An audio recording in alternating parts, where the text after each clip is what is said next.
Satu hal yang ku rindu, berdiam di dalam rumahmu. Satu hal yang ku pinta, menikmati bait-Mu Tuhan. Satu hal yang ku rindu, berdiam di dalam rumah-Mu. Satu hal yang ku pinta, menikmati bait-Mu Tuhan.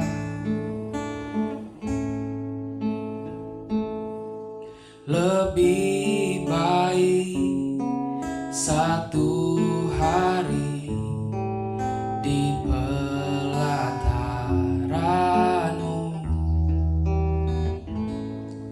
daripada 1000 hari di tempat lain.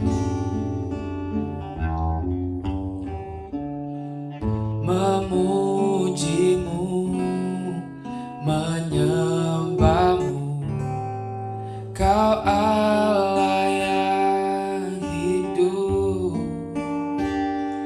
dan menikmati semua kemurahan-Mu.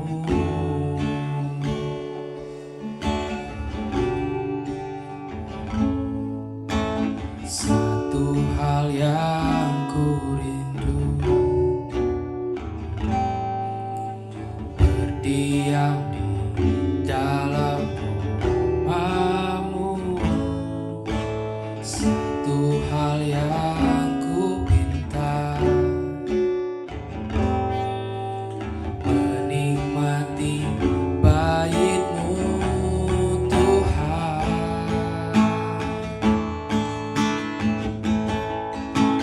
Lebih baik satu hari di pelataran-Mu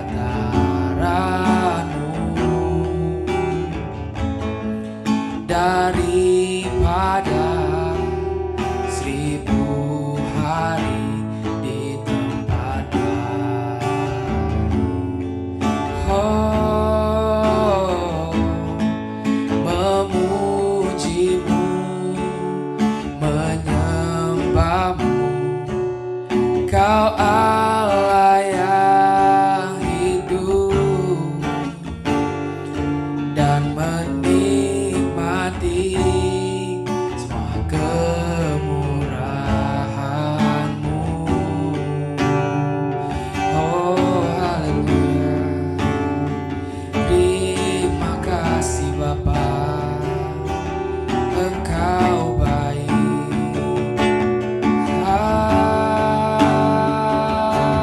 Haleluya, Engkau baik. Oh, oh Jesus.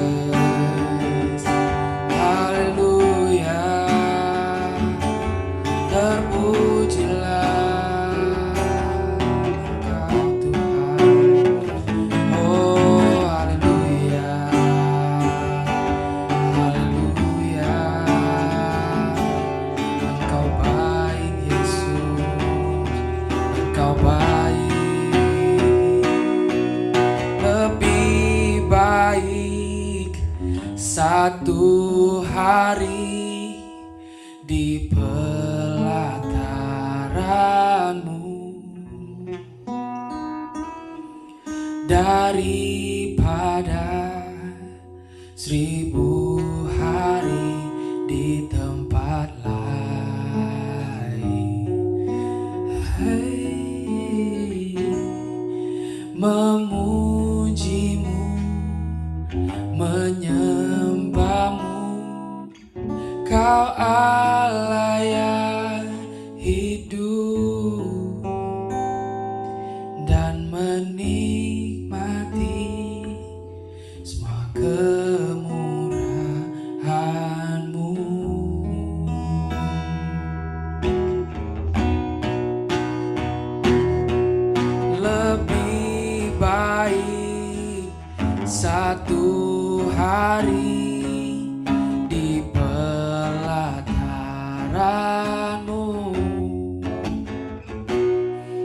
daripada 1000 hari di tempat lain.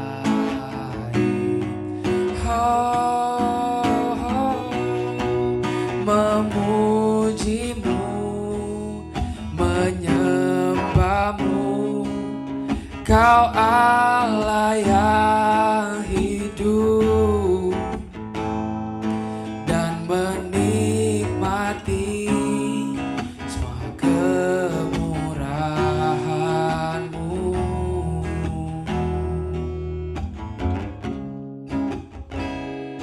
Dan menikmati semua kemurahan-Mu. Hey.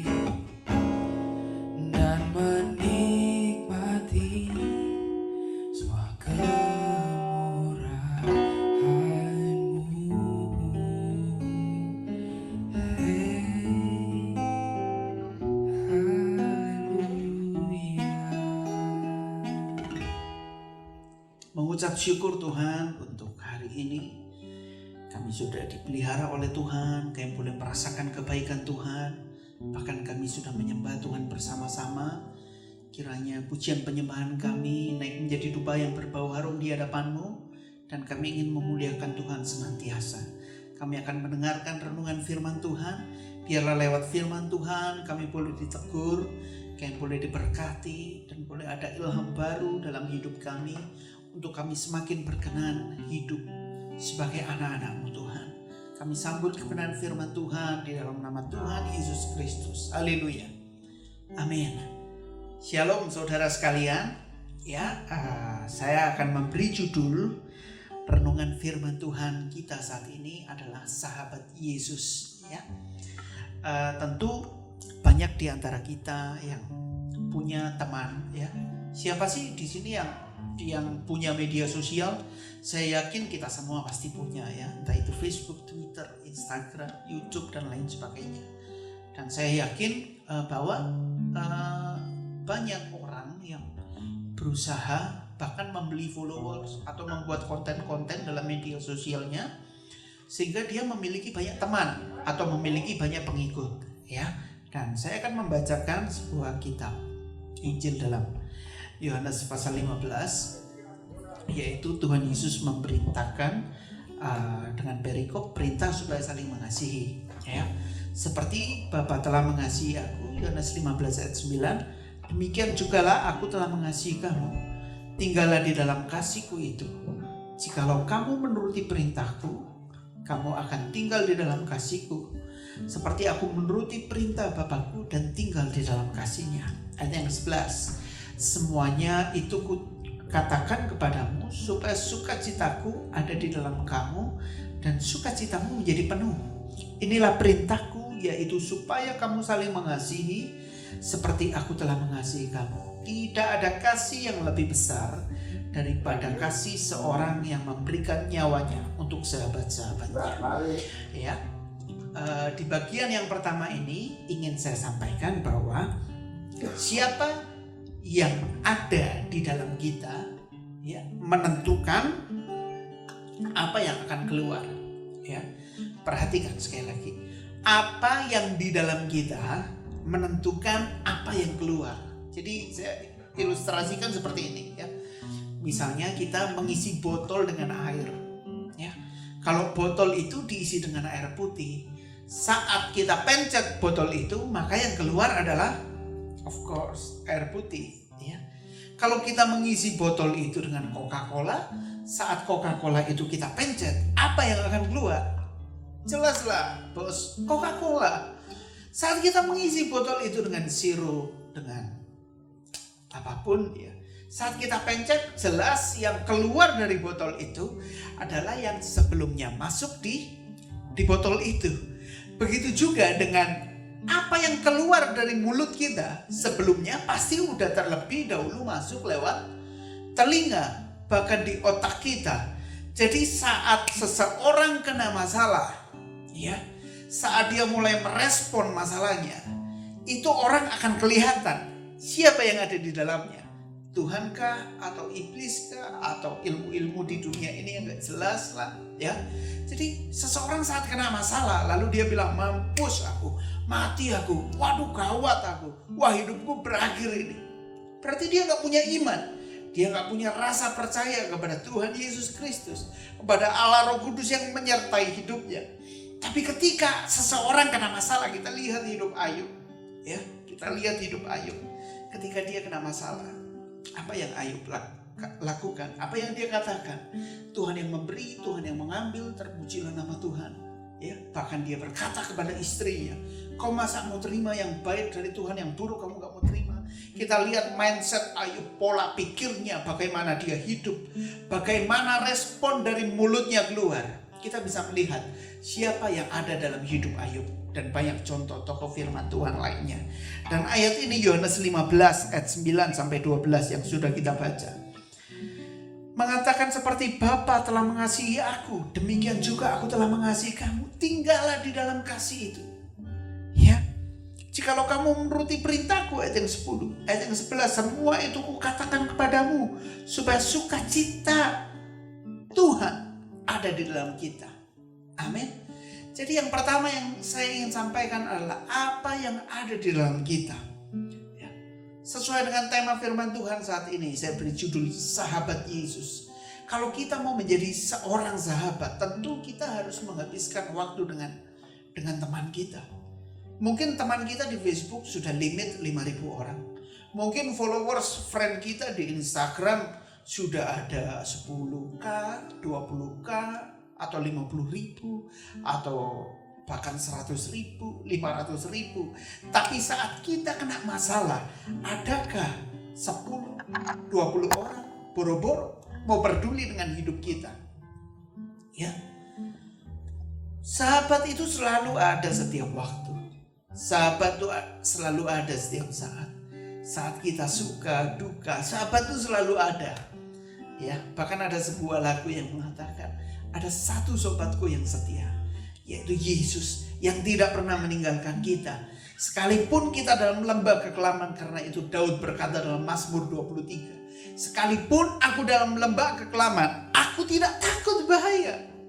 Sebab gadamu dan tongkatmu itulah menyertai aku. Bapak Ibu Saudara sekalian yang menyaksikan tayangan ini, siapa yang ada di dalam kita?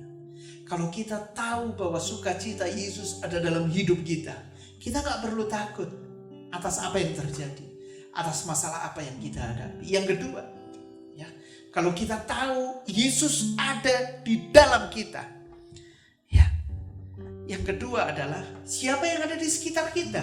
Firman Tuhan mengatakan, pergaulan yang buruk merusak kebiasaan yang baik. Jadi kalau Yesus ada dalam kita, tentu orang-orang di sekitar kita, circle kita, mereka harus merasakan dampak dari hidup kita yang sudah diterangi oleh sinar kemuliaan Tuhan. Jadi saat kita sudah merasakan kebaikan Tuhan, sukacita dari Tuhan, sukacita yang dari Yesus itu yang harus kita salurkan, itu yang harus kita tularkan. Tapi saat kita punya teman 5-10 orang sahabat yang punya gaya hidup yang buruk, kemudian ya, karena itu firman Tuhan mengatakan, ya, pergaulan yang buruk merusak kebiasaan yang baik. Jangan kelilingi orang-orang di sekitar kita dengan orang-orang yang negatif, orang-orang yang buruk, orang yang suka menyalahkan keadaan, yang suka menyalahkan orang lain, yang gaya hidupnya tidak berkenan dengan firman Tuhan. Tapi juga ya kita harus mengelilingi orang-orang di sekitar kita. Ya, kita menaruh teman-teman yang percaya kepada kita, teman-teman yang takut akan Tuhan. Kemudian bukan berarti kita tidak boleh bergaul dengan orang-orang yang jahat dalam tanda kutip di luar sana. Tapi kita bisa rangkul mereka. Tapi terlebih dahulu kita harus memperkuat teman-teman kita. Kita harus memperkuat siapa yang ada di dalam kita, yaitu Roh Kudus, yaitu Tuhan Yesus. Baru kita bisa menginjil keluar sana. Jangan sok kuat. Banyak orang yang merasa diri sok kuat, ya. Aku kan masuk di pergaulan ini supaya mereka kenal Tuhan Yesus. Ya, bukannya mereka semakin kenal sama Tuhan Yesus, tapi Tuhan Yesus yang ada di dalam kita malah bisa-bisa semakin hilang karena pergaulan di sekeliling kita.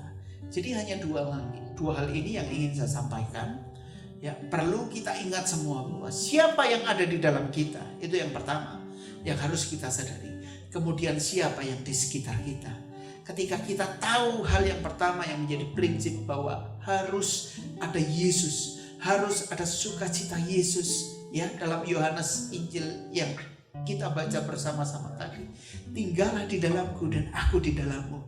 Saat Tuhan Yesus tinggal dalam kehidupan saya dan saudara, kita semua akan merasakan sukacita yang tidak pernah kita dapatkan di dunia ini. Kemudian jangan ambil sukacita itu sendiri. Jangan jadi manusia yang egois. Tapi kita mau, ya, sukacita yang kita rasakan dari Tuhan Yesus juga dirasakan oleh orang lain. Amin. Ya, jadi lewat renungan firman Tuhan ini biarlah kita mengingat, biarlah kita tahu bahwa kalau Tuhan Yesus ada dalam kehidupan kita, respon kita saat menghadapi masalah pasti baik. Saat menolong hidup orang lain, respon kita pun baik karena Yesus ada dalam hidup kita. Orang-orang di sekitar kita pun akan merasa damai, sejahtera, mereka akan merasakan senang. Gila, orang ini kok bisa kayak gini ya? Kamu ini ya, tanpa kita perlu pakai kalung salib, mereka akan penasaran. Siapa sih? Agamamu apa sih? Kenapa sih kok kamu bisa baik banget orangnya? Kenapa sih kok orangnya ketika deket sama kamu, aku itu sejahtera banget? Kenapa sih? Karena ada Yesus dalam kehidupan kita. Ya, jadi lewat renungan firman Tuhan ini, mari kita mau menjadi sahabatnya Yesus. Kita mau jadi sahabat sejatinya Yesus. Agar setiap orang yang bertemu dengan kita, mereka merasakan juga kebaikan Tuhan Yesus yang pernah kita alami. Bahkan yang saat ini kita alami, kita mau menginjil dengan gaya hidup kita seperti yang Tuhan Yesus lakukan. Demikian renungan firman Tuhan. Tuhan Yesus memberkati kita semua. Shalom, Tuhan Yesus